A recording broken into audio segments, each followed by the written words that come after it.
Go. Have a Snickers. We're moving on. Aditi, what's up? Thank you for being here to save us from any further comment on that. Aditi, how criminal is it that we are not allowed to curse on TV? Is that the dumbest thing you've ever heard in your life? No, not really, because we, in theory, don't want our children hearing us curse, and Why? that's why we have a swear They're jar. words. They are words. Children see violence. Children see terrible behavior all the time, all over the place. What is me? I curse in front of my son. He knows it's an adult word because I don't talk to him like he's a 5-year-old. I talk to my son and I say to him, I use these words. I'm not going to sugarcoat it. They're adult words. You're not allowed to use them. You don't use them. When you're an adult, you can use them. And it's perfectly fine. And generally, people that curse more are more intelligent. That's been proven by science. And so we should curse on TV. Really? There has been a study done. That cursing is a crutch when you don't have a good vocabulary. No, I got a great vocabulary, and I got a perfectly fine. No, I don't have a great vocabulary. I'm not gonna overrate my vocabulary. My vocabulary is adequate. It's right in the middle. And usually people that have too big a vocabulary are snooty people who are obnoxious that just like to say words because they think nobody else knows it, so they have to explain it. No, unless it's actually part of your natural conversation. Are you saying I don't have a good vocabulary? I feel like most people who know me actually comment on my vocabulary. I didn't say you But have. I'm definitely not one of those people that's using big words just to use big words. I wasn't talking about you specifically, but I'm saying people do that. Okay. I don't. Okay. I'll be honest. I haven't really graded. I haven't broken down your vocabulary. I assume you've never really thought about my vocabulary. I haven't really. It hasn't crossed my mind because I'm not obsessed with vocabulary. Ameliorate, one of my early hits at CBS, and I got a message immediately. Ameliorate. Do most people know what ameliorate means? Do you know what ameliorate means? I have no freaking clue, and I don't care. But I do care. Go ahead. I can make it up. It means to make better, to make a situation better. You use that word? I do. That's an obnoxious word. Oh, all right. Just because you didn't know it. You didn't even know the word until 3 seconds Because ago. Now, nobody all of a knows sudden, that you degraded word. an Don't use obnoxious words word? that people don't know. I'm a dunderhead. I don't know that them. word. This is your friend. You're all being obsequious. This is your buddy. This is your guy. You take him to Obsequious mean potlucks. fawning? What's that? Wait, doesn't obsequious mean overly attentive and fawning? I don't know. I have no idea what that word means. I just said that was He my was being joke. facetious, Aditi. Oh, wow. There's my vocabulary. That's an see. acceptable word. Yeah. That's not too hoity. Jason, did you have fun at the game last night? I got to see Jason for a minute, but I really didn't 10 get to catch seconds. up. Yeah, I wanted to talk to you, but we just didn't get the chance. I thought you'd come in No, studio. you were too busy. You were in town. I thought you'd come in studio today. No, you know what? I literally got in just before the game. So, I got in at maybe 5 p.m. I did what I needed to do. And then during the game was just insane. And then there was a little bit of post game. And I literally just drove back from Cleveland. And then you had to get out of your Harley Quinn outfit so you could be on camera, I assume, right? I don't know what a Harley Quinn outfit is, but I'm wearing a sweatshirt. She's a and villainous- So I clearly You was don't in know shape. Harley Quinn? But she knows Ameliorate. You know Ameliorate? I don't know but you Harley, don't know Harley Quinn. Quinn. What am I missing? It's the Harley bad guy Quinn, in like the Batman. Harlequin novels? No, Harley Quinn is a character from the DC universe. I don't watch that junk. That's I was pretending like you were you went as a basic girl costume. But she dresses last very night like as a joke, yeah. like gothy kind of. Yeah. It's the Joker's girlfriend. Yes. Hey, hang on a second. I'm going to throw a water bottle. I don't want you to hear it. Missed. Not even close. I've yet to I thought make you one. got rid of the garbage can because It's you were back. so bad. It's back. This is the first day it's back. Because Jay and Jason are out of control with this behavior. Yeah. I've How yet very to make unprofessional. one. Wasn't I'm even a good old effort. for the show. Yeah. Without Jay here, our shooting percentage is way down as a team. All right, Do you guys want some who has a breaking real news real question? quick, though? Who got Yeah, a let's real get serious. Wait, now. no, Hang on, I hang am on. serious. Mikey's got- We have some breaking news on the trade front. It's not Cleveland related. Why would you do that? Because it's a big trade. All right, go ahead. TJ Hawkinson, who's 5th in the league in tight end receiving yards, was traded to the Minnesota Vikings within division. So that just leads us off. Aditi, is anyone on the Browns? That's a bad job out of you. Why would they do That's that? irrelevant to the Browns. Let's Well, hear what Aditi it's has starting to the say about avalanche it. of trades. That's No, all. but it's like, what is going? Like, how do you trade to a division rival in Yeah, such I a great don't know. player? And I just saw How do you keep TJ. using on Because the Sunday. Lions suck. I had the Lions Dolphins game. Why would they Yeah, trade but him? this whole idea, the conversation that I had with Brad Holmes and with Dan Campbell and even with Sheila Hamp, who of course is the owner, was about building around this young core and how young this team is and how guys like an Amon-Ra St. Brown and a Jeff Okudah are who you need to build around and grow with and teach these guys how to win. I'm just sort of surprised because I heard nothing about TJ Hawkinson. And I'm very, very tempted to look at my phone right now because very funny story. Random You're aside. allowed to. We look at ours. Well, Go ahead. random aside, when I am a sideline reporter, I generally stand. I mean, if I'm not like standing behind There, the look bench, at that. Look at that hot shot. I'm looking at Yeah, details of this but- trade, Mike Brook. Go ahead. He Go got ahead. a second and third round pick for him. Aditi, go on. Well, they gave up 2 picks also. I stand at the line of scrimmage, and the Dolphins are playing the Bears this weekend. And so a Bears coach who was breaking down the All-22 from Sunday's game sent me a photo of me almost being run over by a tight end. And it's really, really funny. Thank goodness I have such cat-like reflexes that I wasn't actually run over. But it is such a funny photo, and now I'm wondering if it's Hawkinson. Yeah, but now you would have been on that NFL workers' comp for like the next 15 years of your life. You should have taken that because hit I no from that longer tight work end. for the NFL. Look at this photo. Can you see it? Oh, man, he almost took you out. Oh, my God. He was That out is here. Hawkinson, by the way. And That then is here's 88. another one. 88, right? Did your life And there I flash am. before your eyes? Oh, wow. No, that dude behind me was in the way. So, like, basically what happened is that Yeah. I stepped back to get out of the tight end's way. Did we determine, is this Hawkinson or not? 88's Hawkinson, so. Your it looks like body he has- posture so, okay, in so that it, is it was fantastic. Hawkinson.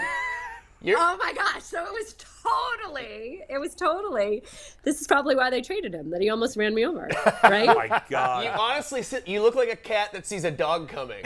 Low-key, the sidelines of was, football like, games are in my dangerous. personal space. That dude was like right on top of Yes, me. you As know- you can see, there's a lot of space, like back up. So anyway, I step back, I end up stepping on his foot, Yeah. and I say, excuse me, and Hawkinson is coming at us, and that dude, just so you know, was not looking to help me. He just kind of backed himself up. Look, is he helping me? Is he pulling me Well, out of the way? Is he D-bag. doing anything? Let's call that guy out. He's a D-bag. Yeah, let's get him find, fired. find that guy's name. Okay. Let's. So isn't that, I think that he's probably like a team doctor. I think it's a great photo, but I think it's even more funny that it's a Bears coach Well, we're catching doxing him. it on the All-22 to send it to me. Yeah, that is funny. That's pretty good. By the way, what kind of doctor is he if he's letting you get crushed by a football player? Oh yeah, so maybe he's not a doctor. Maybe it was a security guy. I don't know who he was. I I have don't no know. idea who he Christ, was. that's But I was security very guard, too, like, if that's get the out of my case. space. There are You so know what many else? people on sidelines. I would. By the way, here's the trade for those who are interested since Mikey broke the news. Minnesota trades in the 2023 a second-round pick this year and a third-round pick next year for Hawkinson, a fourth-round pick this year and a fourth-round pick next year. They just moved up in each draft a couple of one round and 2 rounds. Just that Detroit Miami game was never gonna be good anyways, Aditi. We both What are you know talking that. about? It was a great game. No, Detroit Miami- went up, scored 3 early touchdowns. I mean, I was watched scoring it, Aditi. uphill in I was watching first you. half. Were you watching me? I'm not going to lie. I didn't realize you were in that game, but I happened to watch it. I But I did didn't not. purposely put it on. I'm not going to lie. I keep it real. I didn't know. I didn't remember that you were doing it. But but did you I hear happened me? to watch it. I was you just ever making hear fun me? of the Lions. I did. Were you pleased? Did I do a good Of course, job? you always do a great job. I would tell you. I mean, I wouldn't. If I thought you did a bad job, I would tell you off the air, not on the air. Well, I appreciate that. Thank you. Because he's a I'm gentleman. always looking for feedback and what But could be better. And I've what given you you would have feedback liked to hear for. You more do of. an excellent job. I would tell you the truth, but you do excellent job as always. No, but I will tell you it this. was a good game. I really like Tua. I was really very, very impressed by Tua. He's been great. I enjoyed talking to him on a personal level. I think he's very, very smart. Clearly, his teammates really respect and like him, and what he has going on with Mike McDaniel is lovely to see. Aditi, are you know, getting more? I'm sorry. Are you getting more comfortable? Are you like enjoy on the sideline? And I mean, the more you do this, have you learned a lot? And what's love something you it. learned along the way? I really, and I was saying this to a Bengals coach last night, actually. I am enjoying it so much more than I thought I would. And first of all, you're part of the broadcast, right? That's the most important thing. Everything else that we do is kind of just like chatter and talk. And it's speculation and all of that. So Yeah. I love actually being a part of the game. Yeah. I love not being in the game of saying, hey, Cheeto Awuzie has a torn ACL, which yesterday was what we feared. And it's not really my job to break that sort of news anymore. So like, okay, great, cool. And also it's so enlightening because when you're actually there on the field, you know what really happens. And then the next day in the paper or on TV, you read something that's completely different and you're like, I was actually there. That's not how it went down. And then you get to come on and confusing. not tell us about any of those contradictions. Yeah, but sometimes I can't. That's I the know, thing. I Like, and know. I referenced this earlier that we Yeah. had this production meeting with Jacoby Brissett week 2 of the season, and week 1 of the season, of course, in Carolina, there was that very weird, like, late spike that kind of maybe should have been a grounding or something. You recall what I'm talking about? Yes. And so week 2, we found out what actually really happened and why that went down. And I can't tell you because we were just told, so we actually knew, and we didn't make a point of saying, oh, Jacoby Brissett screwed up, because he didn't actually really screw up. Right. But we can't sell out the other guy to explain why exactly it happened. But it's cool still knowing it. Yeah, I get it. That would be. Aditi, let me ask you this. What do you make of Kevin Stefanski's dominance? Especially, in 2010, the Bengals were a bad team, so I get it. But last year, the second game last year, the Bengals were playing backups because they didn't have to play for it. But the first game last year, the Browns killed them, and they were awful So yeah, for the most part. that was the Odell Beckham week. Like the Browns weren't going to lose to anybody. The Browns weren't going to lose to the 86 Bears that week. So you don't think there's anything to this? It's just coincidence that the Browns have played great in these games? Like at some point, things become a trend. At some point, you can sit here and say, okay, wow, that's a lot of them, sure. But if you look at them individually, there's sort of reasons why certain things went down. And then yesterday, the Browns team that we saw was kind of the one that we expected to see. But you know what the big difference was they got up early. And it's funny because I was talking about this with Duke Tobin, the Bengals general manager, in the tunnel yesterday. They're a very different team when they're up early. The Browns get up early, and all of a sudden they can run the ball, and they can run it down your throat. And we saw it with Nick Chubb. And the Bengals weren't able to kind of change their coverages. And also Cheeto Awuzie got hurt, and Trey Flowers got hurt, and so that also plays into all of it. But this is what the Browns have been striving for. Get up early, and then let Nick Chubb and Kareem Hunt bring you home. And that's what we got to see. And how much fun was it? And oh my gosh, to your point, I am waiting to be ho-hum about Nick Chubb, and I just can't. Never. Every time I see him, I'm like, he is just that good. Yeah. I mean, it's remarkable. At some point, greatness becomes like old hat, but it hasn't for me and Nick Chubb, because every time I see him, I am just blown away. And I will tell you that yesterday I was standing by the locker room. Jason, this is when you were there too. And we watched all these guys walk into the locker room, all these Browns walk into the locker room. And just about everybody had a massive smile on their face, but not Nick Chubb. Of course. He was like done with a business trip. Basically, that was it. Okay. Well, according to Adam, he's scared that his best friend might get traded. Or I no, didn't that say was that. G. G That was said G. that. G Yeah. says he's scared his best friend might get traded, so he might be sad about that. Do you think there's any chance that Kareem Hunt's going to be traded? Andrew Berry's not giving him away for nothing, and so is the compensation out there really going to be that otherworldly? That makes sense. And you look at the AFC North. Nobody is running away with it right now. The Ravens have only gotten more aggressive, right? Because they're seeing opportunity right here. The Bengals clearly have some vulnerabilities, and if they don't have a secondary anymore, let's see if they can bring in another corner today. And I mean, it's not that easy to replace a corner like Cheeto Awuzie and just say, okay, let's snap our fingers here. So the Browns are suddenly within a game of the division lead, and Deshaun, and not that it's fair, because of course Jacoby Brissett is not the sole reason for why the Browns are sitting where they're sitting, but you've got Deshaun Watson coming back in, and this is the guy that you mortgaged so much of your future on. You've still got a ton of talent. You're still fairly healthy. I don't think the Browns are giving up on the season by any means. And if Kareem Hunt is one of your biggest playmakers and one of your best assets, why would you just give him away? I don't think that the Browns are in position right now to be thinking about next year. I think they're very much alive this year. By the way, Aditi, I agree with everything you said except one thing, and I think a lot of people say this, and I disagree with this. When you trade a bunch of draft picks to get a great player, I don't think that's mortgaging your future. I think they gave themselves – the Browns had no future with Baker Mayfield because he's not a good quarterback. So they had to get a good quarterback. You can't win. I know the Giants are a fun story and the Jets are a fun story. Those teams are not winning anything, even if they make the playoffs, because they don't have quarterbacks. You can't, with very few exceptions, you can't succeed long term, and you certainly can't succeed in the playoffs without a great quarterback. So I don't care how many first-round picks they give up. If Deshaun Watson is the player eventually, even if he's rusty in the beginning, if he's the player he was in Houston for those first few years, with this roster, they have a chance of winning a Super Bowl, which, in my opinion, they never would have with Baker. What say you? I mean, I do. I think that that's fair. And you're right. I think mortgaging their future is kind of a cliche. And we should all sort of have more of the Les Snead mindset. Like, the object is to win right now, and nothing is promised tomorrow anyway. Right. And you have no idea what tomorrow is going to bring. So you try to win now. That's right. And I think that it's funny. It's a conversation that's being had in Pittsburgh as related to its offensive coordinator. And it's not, okay, we'll deal with whatever needs to change in February. If you know that this is what you want to do, then put in the guy that you want to do it with now. Or if you know this isn't what you want to do, then get rid of that guy now. What's the point in waiting for 8 more games? So great point.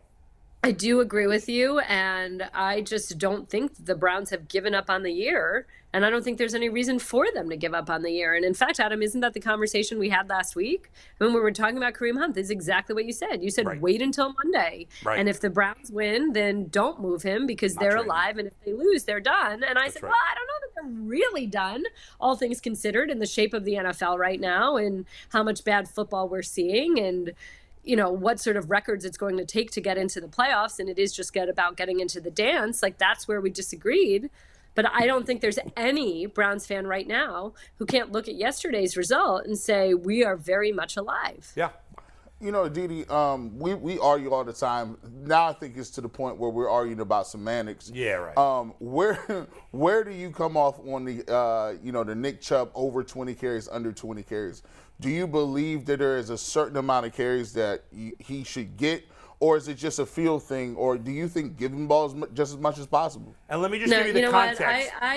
I think it's a feel thing completely. I've never been a slave to you have to do it this many times. You have to run only 5 miles. Well, if you feel like getting 6 done today, great. And if you had a morning like I did today and there's no way that you can even get to 3, okay, the effort counts for something.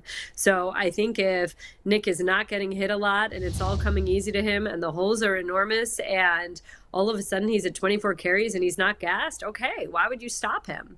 And if you've got a 4 touchdown lead and Nick only has 14 carries, why force an extra 6? I don't know that there's a magic number other than saying this is your best player. Ride him. Use him. Don't be afraid to use him. That's it. And again, don't go away from him even if it's early. And, like the one thing that I don't like, a football game is long. And just because you're down in the first quarter doesn't mean you're out of the game. So I think sometimes it's really important to stick with what you do well. And too often we see teams go down a touchdown or go down 10 points and just immediately panic-wise start throwing the ball. You don't have to do that. There's a lot of time left. Don't go away from the run. I mean, it's something that Mike LaFleur, the Jets offensive coordinator, was talking about to us week 2 prior to the Jets facing the Browns. And he said that he remembers that Christmas Day game. It was Christmas, right? When the Browns and the Packers played each other? Yeah. So the Christmas Day game, the Packers, I believe, had gone down. And Mike was saying that his brother, Matt LaFleur, kept running the ball. And that was so instructive to him that you don't go away from what you do well if you do, in fact, have enough time. I mean, if you only have 70 seconds left, if you only have 50 seconds left, it's a different option. But especially early in a game, don't go away from the run. I think that it's way more important then to live with that, to stick with that, than it is to say, okay, X number of carries had to have been had. Hey, Didi, I want to give you your flowers. You said last week that Myles Garrett was going to have the type of game to really turn this thing around, that he was one of the guys that you were sort of pointing to and looking to. And he delivered. That was his best game of the year. I thought The effort was there. The production was there. The numbers were there. Just what did you think of Miles last night and just the defenses? I said for some reason they have to get their ass kicked by the Patriots before they figure out how to play defense. They turned it around last year after they were embarrassed in Foxborough. We saw signs last week of this turning, the way they contained Lamar, the way they got the turnover late in the game to get the offense the ball back, and then it really spilled over into last night. Do you think they're starting to finally get some answers defensively? Do you think Miles heard me? Did you share with Miles what I said? Because he Yes. walked off the podium. He walked off the podium yesterday. I was standing right by the door, and he gave me this like big smile and like, "Hey," and I was just like, And now that you mentioned that, maybe that was He watches the show every day. funny you for doubting me. I don't know, or maybe that I told Kevin Stefanski that yesterday. I said I brought you luck, and he said, "Well, you'll be back every week, right?" And I mean, obviously not, but maybe I should have said I lit the fire under Myles Garrett's tushy. Maybe that's what I should have said. There you go. It was. Absolutely. I mean, this is it's exactly like I said last week, Jason, and I appreciate your remembering that and bringing that up. In a game like this, in a moment like this, you need your biggest, best players to rise, and Miles met the moment, and that's it. And it was necessary. This is what I'll say. It was necessary. Yes, It was great. Yes, it was fun to see. Yes, it was good. But at its core, it was necessary. And if you are going to be one of the biggest, best, brightest stars in the NFL, you need to do that every week. You just do. Yep. Aditi, great stuff as always. We love you. We'll see you later in the week. Bye. Bye, guys. Bye, Have Aditi. fun. Thank you.